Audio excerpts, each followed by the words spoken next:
আজকে মহীশূরে যাব, তো ওর চেকআপের জন্যই যাব। আমরা সবাই নাস্তা করে রেডি হয়ে পড়েছি। খাওয়া হয়নি, এখন বাজে বিকেল 4টে।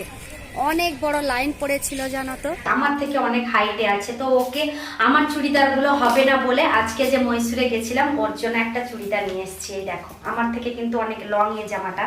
Hello friends, welcome back to my channel Shivani lifestyle. Good morning সবাইকে। তোমরা সবাই কেমন আছো? আশা করি তোমরা সবাই ভালো আছো, আমরাও ভালো আছি। তো এখন বাজে সকাল 9:30। আমি আমার ব্লগটা সকাল 9:30 থেকে স্টার্ট করলাম। তো যারা আমার চ্যানেলে নতুন আছো প্লিজ তারা সাবস্ক্রাইব করে আমাকে সাপোর্ট করো।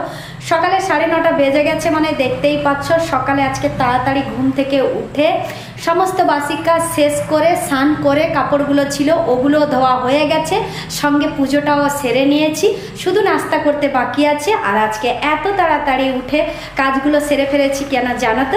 কারণ আজকে মহীশূরে যাব, তো ওর চেকআপের জন্যই যাব। সেই জন্য আজকে তাড়াতাড়ি ঘুম থেকে উঠে পড়ে সমস্ত কাজ সেরে নিয়েছি। আর আজকে নাস্তা বানাইনি, নাস্তাটাতে মুড়ি খেয়ে নেব, সঙ্গে কালকে যে তগরিকাই বানিয়েছিলাম সম্বর, ওটা একটু আছে। সম্বর দিয়ে মুড়ি খাবে নাকি মুড়ি চানাচুর খাবে গো? মুড়ি চানাচুর খাবে। সম্বর দিয়ে মুড়ি খাবে না? সোনামা তুমি কি খাবে? চানাচুর মুড়ি। এত ভালো লাগে ওদের চানাচুর আর মুড়ি, তো কি বলবো আমি তোমাদেরকে। তরকারি আরো অনেক তরকারি আছে, ওখানে গরম করতে বসিয়ে দিয়ে এসেছি। দাঁড়াও দেখাচ্ছি তোমাদেরকে। এই দেখো এতগুলো তরকারি আছে, জাস্ট এক্ষুনি গরম করতে বসালাম। আর দোকান থেকে কিন্তু ও মুড়ি নিয়ে চলে এসছে, তো ওদেরকে চানাচুর মুড়ি দিয়ে দেব। আমি সম্বর দিয়ে কিন্তু মুড়ি খেয়ে নেব।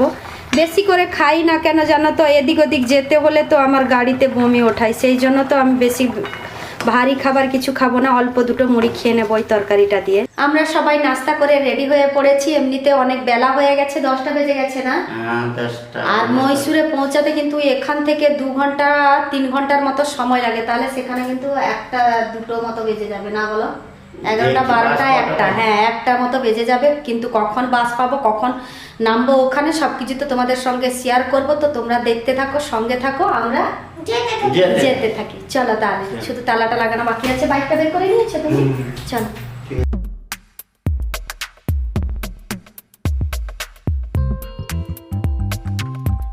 বাড়ি থেকে বাস স্ট্যান্ডে পৌঁছে গেছি। আর আসার পরে বাস স্ট্যান্ডেই কিন্তু বাইকটা রেখে দিয়ে গেলাম। আসার সময় কিন্তু ইজি হয়ে যাবে আমাদের বাড়িতে আবার আসার জন্য।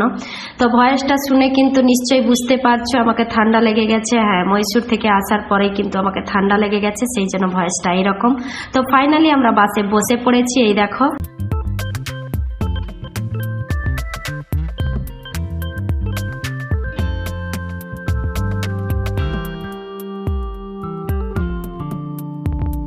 তো ফাইনালি মহীশূর বাস স্ট্যান্ডে পৌঁছে গেছি। এই দেখো, তো নন স্টপ বাসে বসেছিলাম, সেই জন্য 2 ঘন্টায় জায়গায় 1.5 ঘন্টাতে আমরা মহীশূরে পৌঁছে গেছি। তো যাই হোক, আসার পরে কিন্তু ওই বাস স্ট্যান্ডের ভিতর থেকে শর্টকাট রাস্তা দিয়ে আবার একটা বাস স্ট্যান্ডে চলে এলাম, কারণ আরো একটা বাস ধরে কিন্তু আমাদের হসপিটালে যেতে হবে। ওটা মিনিমাম 15 মিনিটের মতো সময় লেগেছিল ওই বাসটাতে।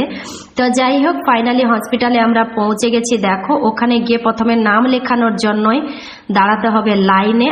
আর হসপিটালের ভেতরে দেখতে পাচ্ছ তো কি সুন্দর লাগছে দেখতে, সত্যি। চারপাশে হসপিটাল, মাঝখানে গার্ডেন, লাইনে দাঁড়িয়ে আছি আমি। ওরা দুজন ওই গার্ডেনে বসে আছে। সোনামা বিস্কিট খাচ্ছে, ওর বাবা খাচ্ছে চা। ফাইনালি অনেকক্ষণ লাইনে দাঁড়ানোর পরে গিয়ে ডাক্তার দেখানো হয়ে গেছে। যাবো এবার বাড়িতে, যদি কিছু কেনাকাটা করি তো তাহলে ওটা হসপিটালের বাইরে গিয়ে তোমাদের সঙ্গে শেয়ার করব। খাওয়া হয়নি, এখন বাজে বিকেল 4টে।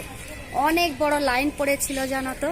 তো যাই হোক, কষ্ট হোক যাই হোক, ডাক্তার দেখানো হয়ে গেছে, এইটাই সব থেকে ভালো খবর, আর কিছু না। যাই এবার হসপিটালের বাইরে। আর এখানে হসপিটালটা অনেক বড় হসপিটাল, অনেক বড়। হসপিটাল থেকে বেরিয়ে এসে একটু বাজারের ভিতরে ঢুকেছি। এই দেখো, এখানে কিন্তু ছোটদের বড়দের সবার সাইজের কিন্তু জামা পাবে। সঙ্গে সাইডে আছে ব্যাগের দোকান। দেখে কিন্তু ভীষণই মনটা খুশি হচ্ছিল নেওয়ার জন্য, কিন্তু আমার তো সবকিছু আছে তার জন্য নিইনি। একজনের জন্য নিয়েছি, ওটা বাড়ি গেলে তোমাদের সঙ্গে শেয়ার করব। বসে পড়েছি এখন বাড়ি আসার জন্য বাসে। মহীশূর থেকে এই মাত্র এলাম, সঙ্গে এখানে বাজারের কাছে অল্প বাজার করে নিয়ে এসেছি জানো তো। কোমর কি যন্ত্রণা করছে, ভীষণ কষ্ট হয়েছে। ওই লাইনে দাঁড়াতেই ওইখানেই কষ্টটা বেশি হয়ে গেছে জানো তো। তো যাই হোক, শশা এখানে 60 টাকা কেজি, মহীশূরে ওখানে দেখো 20 টাকায় কতগুলো শশা নিয়ে এসেছি। দেখো, আরো গাড়িতে আসার সময় খেয়ে খেয়ে এসেছিলাম। দেখো সোনামা একটা, আমি একটা, ওর বাবা খায়নি। তো যাই হোক, শশাটা নিয়েছি 20 টাকায়। হ্যাঁ, আর ওটা বলছি পেনটা কোথা থেকে এলো ওটা বলছি। আর এখানে রসুন এনেছি, 1 কেজি আলু এনেছি। রসুন 260 টাকা দাম। রসুন আর খেতে হবে না আমাদেরকে। পেঁয়াজটা একটু সস্তায় পেয়েছি, 100 টাকার 3 কেজি পেঁয়াজ। দেখো কত সুন্দর পেঁয়াজ, দেখো অনেক বড় বড় পেঁয়াজ। তো যাই হোক, তার জন্যই 100 টাকার 3 কেজি পেঁয়াজ নিয়ে নিয়েছি। আর এপাশে নিয়েছি, দেখো অনেক দিন থেকে বলছিল, মানে পাশের বাড়ির আন্টি একজন, ও মানে অনেক গরিব, বলতে গেলে খুবই গরিব। তো ও জামা কেনার মতো কিংবা কোনো সবজি এনে রান্না করার মতো মানে তেমনটা ওর তাদের ঘরে ইনকাম করার কেউ নেই। মেয়েকে দিচ্ছে তাই আন্টি এ করে, সে তাতেই মানে সংসার চলে। আন্টি আর আঙ্কেল দুজনেই থাকে বাড়িতে। আঙ্কেল তো শরীর অসুস্থ, পুরো বেড রেস্ট, আর শুধু খালি আন্টি, জানো তো ও প্রায় আমাদের বাড়িতে আসে। আর এসে কিন্তু মানে নানা রকম জিনিস চেয়ে নেয়। তো বাড়িতে আমার যতটুকুনি সামর্থ্য, যতটুকুনি থাকে আমি তাকে কিন্তু দেই। তো ওই বলেছিল, এর আগে যে তোমাদেরকে বলেছিলাম যে নাইটি কিনেছি ওর জন্য একটা, ওকে যে দিতে হবে, ওই আন্টিকেই দিয়েছিলাম, জানো তো। আর চেয়েছিল কিন্তু চুড়িদার। তো চুড়িদার ও একটু হাইটে আছে, আমার থেকে অনেক হাইটে আছে। তো ওকে আমার চুড়িদারগুলো হবে না বলে আজকে যে মহীশূরে গেছিলাম ওর জন্য একটা চুড়িদার নিয়ে এসেছি। এই দেখো, আমার থেকে কিন্তু অনেক লং এ জামাটা, ওকে হয়ে যাবে আরামসে। কিন্তু খুবই ভালো লাগছে চুড়িদারটা। আর ওর নিচে লেগিংস এনেছি, এই দেখো। ও কিন্তু ভীষণ খুশি হয়ে যাবে। অনেকদিন থেকে ও বলছিল আমার জন্য চুড়িদার এনেছো, আমার জন্য চুড়িদার এনেছো। আমি বললাম না, আসলে এখানে মানে ওই যে বাজারের কাছে যে যাই না, ওখানে তেমনটা ঠিক ভালো পাওয়া যায় না। মহীশূরে গেছিলাম, তার জন্য চোখ পড়ে গেল আর আন্টির কথাটা মনে পড়ে গেল, তো তার জন্য নিয়ে চলে এসেছি। আর এ পাশে পেন যে দেখতে পাচ্ছ, রাস্তাতে আস্তে আস্তে কিন্তু 3টে মেয়ে, ছোট ছোট মেয়ে, মানে আমার সোনামা 8 বছর, ওই মেয়েগুলো হবে 10 বছর কিংবা 12 বছর, তাই না? 10 বছর, 10-12 ভিতরে। হ্যাঁ। তো ওরা অনেক রিকোয়েস্ট করে বলছিল যে আঙ্কেল 2টো পেন নিয়ে নাও, 20 টাকা করে, আমরা সকাল থেকে কিছু খাইনি, খাবো, খিদে পেয়েছে। ওদের কথাগুলো শুনে না ভীষণই দুঃখ লাগলো। তো সেই জন্য ওদের কাছে পেন নিয়ে নিলাম। আর একটা করেই 20 টাকা করে ও নিয়ে নিয়েছে, জানো তো। আর ভীষণই খুশি হয়ে গেছিল। পরপর 3জন মেয়ে এসে বলছে আমাকেও মানে 2টো পেন দেবো, আমাকেও 20 টাকা দাও না, আমিও খাইনি। তো ওর বাবা বললো যে কি যতজন আছে সবার কাছে পেন নিয়ে নি, কার কাছে একটা নিয়েছে, কার কাছে 2টো নিয়েছে, এইরকম করে পেন নিয়ে এসছে। আর ওদেরকে 20 টাকা করেই দিয়েছে। তো আরো একজন ওখানে শনি মন্দিরের সামনে আমরা প্রণাম করেছিলাম ঠাকুরকে, তো ওখানে আরো একজন দাঁড়িয়ে ছিল, দিয়ে 2 টাকা চাইছিল, জানো তো, যে 2 টাকা কেমন করে দেবো। তো ও পার্সে 20 টাকা বের করে ওকে দিল। তো ও আমাদেরকে আশীর্বাদ করলো, খুবই ভালো লাগলো, মনটা ভীষণই খুশি লাগলো কিন্তু আজকে। তো যাই হোক, কি কি বাজার করলাম, কি কি করলাম, সবকিছু তো তোমাদের সঙ্গে শেয়ার করলাম।